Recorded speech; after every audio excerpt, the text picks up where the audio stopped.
bila kita menyatakan kita beriman kepada Allah, dua kalimat syahadat terpatri dalam hati kita, kita ucapkan dengan lidah, kita amalkan dengan anggota badan, kemudian datang musibah yang datang kepada orang mukmin, maka dia menjadi ujian dalam hidupnya. Untuk apa mereka diuji? Allah sebutkan dalam Al-Quran, sesungguhnya Allah jadikan kematian, allazi khalaqal mauta wal hayata liyabluwakum ayyukum ahsanu amala, untuk mengetahui siapa di antara mereka yang baik amalnya. Maka ketika ujian yang datang kepada orang mukmin dihadapi dengan penuh keimanan, justru semakin diuji dia akan semakin dekat dengan Allah. Kemudian dengan ujian itu dia akan mendapatkan predikat yang lebih baik di sisi Allah Subhanahu wa taala.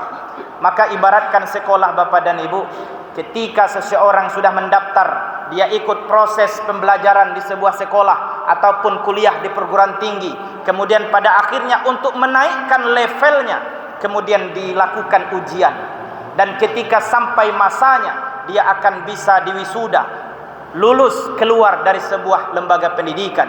Maka orang mukmin bila diuji oleh Allah dengan musibah, kemudian mereka hadapi dengan iman, mereka hadapi dengan sabar, maka kemudian Allah akan tinggikan derajatnya, Allah akan tambah kemuliaannya di sisi Allah Subhanahu wa taala.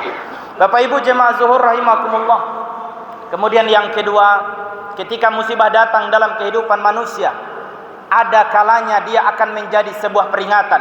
Kapan dia akan menjadi peringatan?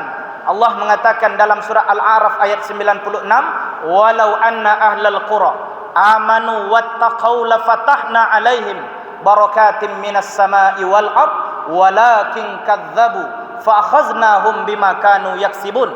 Dan sekiranya penduduk suatu negeri beriman, bertakwa kepada Allah, lafatahna alaihim, Allah akan curahkan keberkahan bagi mereka, minas sama'i wal ard, dari langit dan bumi, walakin kadzabu fa akhaznahum bima kanu yaksibun, akan tetapi sebagian besar mereka mendustakan ayat-ayat kami, kata Allah, lalu kami rasakan kepada mereka akibat dari perbuatan mereka. Boleh jadi Bapak Ibu, kalau selama ini masih bercampur ketaatan kita dengan kemungkaran, dengan kemaksiatan, dosa-dosa yang kita lakukan, baik disadari atau tidak, maka ketika datang musibah dalam kehidupan kita, ini menjadi alat dari Allah agar kita memuhasabah diri, agar kita mengintrospeksi diri, agar kita wa ilaina turja'un, agar kita kembali ke jalan Allah Subhanahu wa taala. Sebaliknya Bapak dan Ibu, ada kalanya dia akan menjadi sebuah balasan, akan menjadi sebuah siksa. Ketika orang-orang yang didatangi musibah, mereka tidak beriman kepada Allah, mereka ingkar kepada Allah Subhanahu wa taala, maka musibah yang datang, bencana yang datang kepada mereka bahagian daripada ulah tangan mereka. Allah katakan dalam Al-Quran surat Ar-Rum ayat 41, "Zaharal fasadu fil barri wal bahri bima kasabat aydin nas." Telah nyata kerusakan di darat dan di laut disebabkan ulah tangan manusia. Liyudhiqahum ba'dalladzi 'amilu la'allahum yarji'un. Demikian Allah rasakan kepada mereka akibat perbuatan mereka, agar mereka kembali ke jalan yang benar.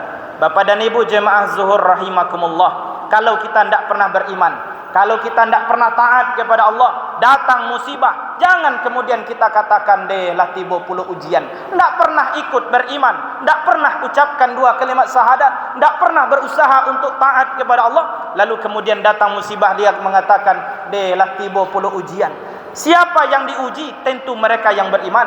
Kalau tidak beriman bukan ujian namanya, boleh jadi merupakan siksaan ataupun azab dari Allah Subhanahu wa taala. Karena itu Bapak dan Ibu jemaah zuhur rahimakumullah, mari kita bijak di dalam memahami, menyikapi musibah. Bila mana memang kita sudah berusaha taat, mari kita tingkatkan ketaatan kita, karena ujian sesungguhnya dari Allah bagi orang mukmin itu pasti, sampai nanti mereka meninggal menghadap kepada Allah Subhanahu wa taala. Namun bila memang ada perbuatan kita, perilaku kita yang tidak tepat, tidak berdasarkan aturan Allah, maka kemudian mari kita jadikan musibah yang datang ke dalam kehidupan kita menjadi peringatan agar kita segera untuk kembali ke jalan Allah Subhanahu wa taala. Demikian Bapak dan Ibu jemaah zuhur yang dapat disampaikan. Terima kasih atas segala perhatian dan mohon maaf atas segala kekurangan. Billahi taufik wal hidayah. Assalamualaikum warahmatullahi wabarakatuh.